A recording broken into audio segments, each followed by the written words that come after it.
Hello, this video is going to be about cubing knowledge. Like, how much is cubing knowledge worth? The reason why I'm making this is, well, it's been a while since I've checked cubing YouTube in general, like that landscape, and boy, has so many things changed. Cubehead, what he's selling, cubing.gg, I've heard about it for a while, never checked it out, but wow, it was expensive. So I understand that this whole controversy has already been talked about, but what I'm going to be talking about is how much is cubing knowledge worth. What Cubehead has done is he's gotten this information, and it's about PLL algorithms, how to get better at them, finger tricks, and everything about that. Same with OLL. I understand that F12 is very difficult and hard, so it's not like PLL when, oh, I know this case, easy. No, there's a million steps to get there. F12 and example solves as well. I believe also it also talks about X cross, just CFOP in general. And he's selling that for what? 95 quid for information. Personally, I wouldn't buy this.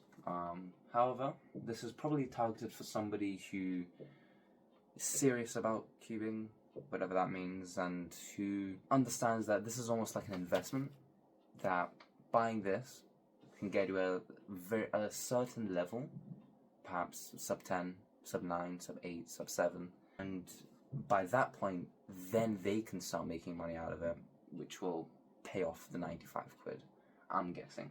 Value, however, is it worth it? Is it worth it paying 95 quid for PLL algorithms, where you can search that online for free? Speedcubing, OLL, Speedcubing, F2L, there's a lot of videos out there, and cross, lots of videos out there, example solves, a lot of videos out there, solve critiques, a lot of videos out there. The point is, how much, if you were going to sell it, how much would it be worth? Now, I understand why Cubehead would make something like this. It's all about, like, I've seen this before. For anybody who's delved into like chess or other minuscule hobbies that are similar to cubing, not like physical sports, but chess and so on and so forth, Yu-Gi-Oh, similar kind of repackaging information in a way that's easy, so that you don't have to delve into YouTube and search like a million videos just to find a couple useful. 95 quid, however, is, you have to convince me a lot. And information like this, repackaged in a way, I mean, how can you repackage CFOP better? I mean, I have this PDF here that I've printed out from the Speedcubing site, and it's just a bunch of ZBL stuff, and if you can't read notation, I don't know. I mean, that's pretty simple enough. Sorry, recognition, finger tricks. I mean, with ZBL alone, Max Shaw has some incredible videos. I know Brian's son is making some incredible videos. There are fast YouTubers out there, really good videos on recognition, finger tricks, advice on ZBLL, and I mean, you've got to think, where did they get their information from? They most likely didn't pay for it. Same with like PLL and OLL. There's a site, I think it's Sarah's site? Sarah's cubing site, yeah, has some incredible advice on there for CP recognition, diag CP, adjacent CP, and really goes through, like, tells you how to do it one by one. And it's not just, I mean, yeah, Sarah's cubing site, 5x5 she has. What, L2C? I mean, yeah, quite a lot. And this isn't the only website. I mean, there's so many websites. Even Felix has his own website that just give out information for free. And I think this monetization is a bit late into the game. this monetization of cubing, because it's gone to a point now where there's so much free stuff online that the only thing that can be monetized is, well, again, the PDF resources, I guess. The very few people that would buy it.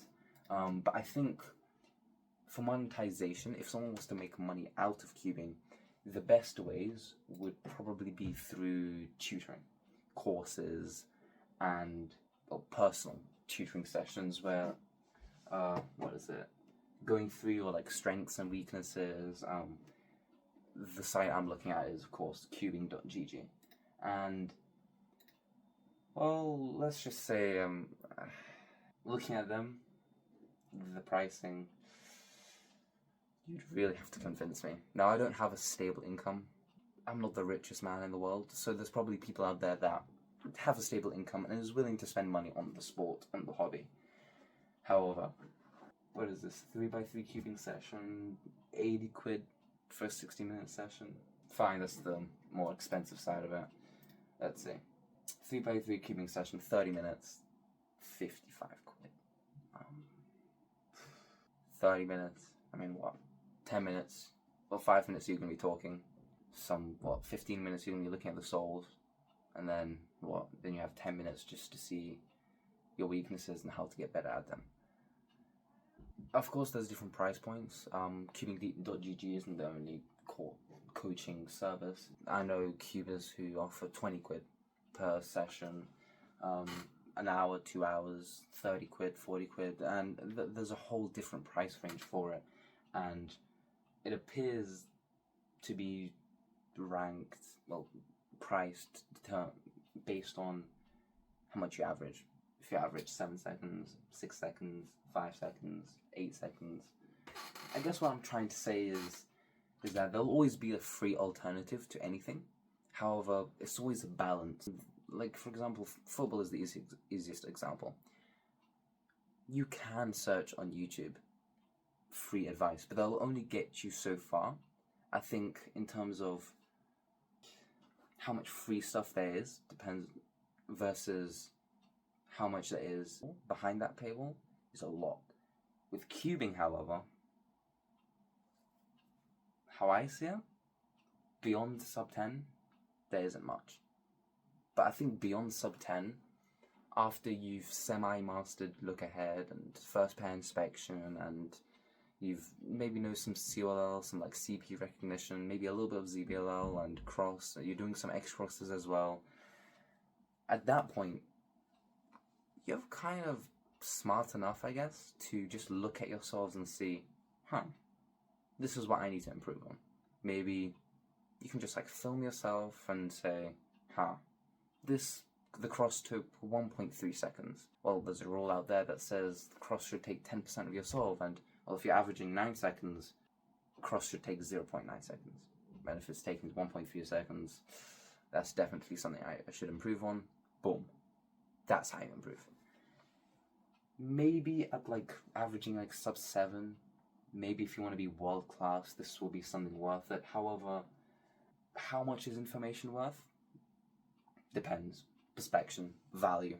If you're averaging, let's say, 8 seconds, and you're at that plateau and you're like, okay, if I go faster, that's when I can make serious money from YouTube sponsorships. So that will kind of pay off. That then will be worth it. However, if you're averaging 15 seconds, 20 seconds, and you think this will get you all the way to like 10 seconds, you've got to think, unless you truly enjoy it, some people are willing to spend like money on their hobby because they have a stable income. You've also got to think too that these cubing isn't a sport that you can really make too much of an income yet. I think that in the future, with the formation of the Super Cubing League, whatever it is, money can be earned. Enough spectators, and with the right setting up, the WCA can do something really amazing and can make the sport profitable through entertainment, through cubing entertainers, or just cubers being good. However, I forgot what the term was in business. There's something called like, what makes you stand out? What makes you stand out as a business that other businesses can't replicate as easily or as good, and free resources cannot match? With Cubehead's packages, I'm sorry, spending 95 quid for just an ounce more convenience, for me, not worth it. You can go ahead, buy it. I won't call you stupid. I can understand why someone would buy it. But at the end of the day though, 95 quid is a lot. I would rather spend that on the super way long V2 now? What a GameCube maybe? However, the courses, coaches, I can see someone use it. Even though you can get better without it, I think this would kind of almost motivate you to progress more and kind of prevent you from wasting time. Sometimes, I remember when I was averaging 13 seconds, I knew that look ahead was good for me, and that I needed to learn look ahead, but I just could not be bothered. I just could not be bothered to sit down and actively slow solve, and I was even trying stuff like metronome, and so boring. I think that kind of ruined it for me. This was back when metronome was, people were advising you to use metronome. Coaching courses can be good. I think that personalized tutoring is something that, even from Cuba to Cuba, like tutor to tutor, you cannot replicate. Especially between like different time ranges, like someone who averages 6 seconds and 8 seconds, between them, a whole world of difference. How even then you've got to argue price. Is it worth it, a 30-minute session for 55 quid? You've got to weigh that out for yourself. I think for me, if I was to make this worth it, I would either have to have a stable income, because I like cubing as a hobby, or I'd have to look at this almost like an investment opportunity. That, okay, this person who averages 6 seconds, I'm gonna go get advice from him, and then I can use that advice to get much better, much faster as well. So then after a while, I can make income from that. That's how I would see it.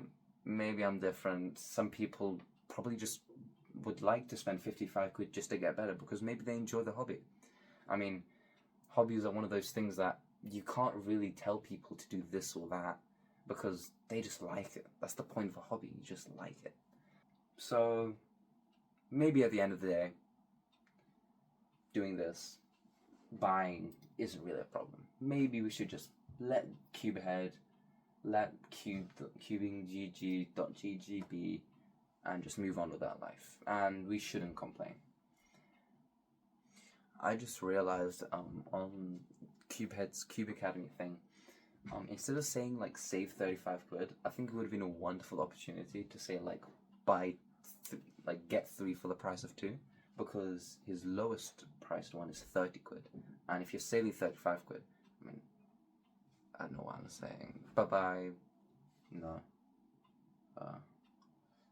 See you in the next video where I become the national record holder.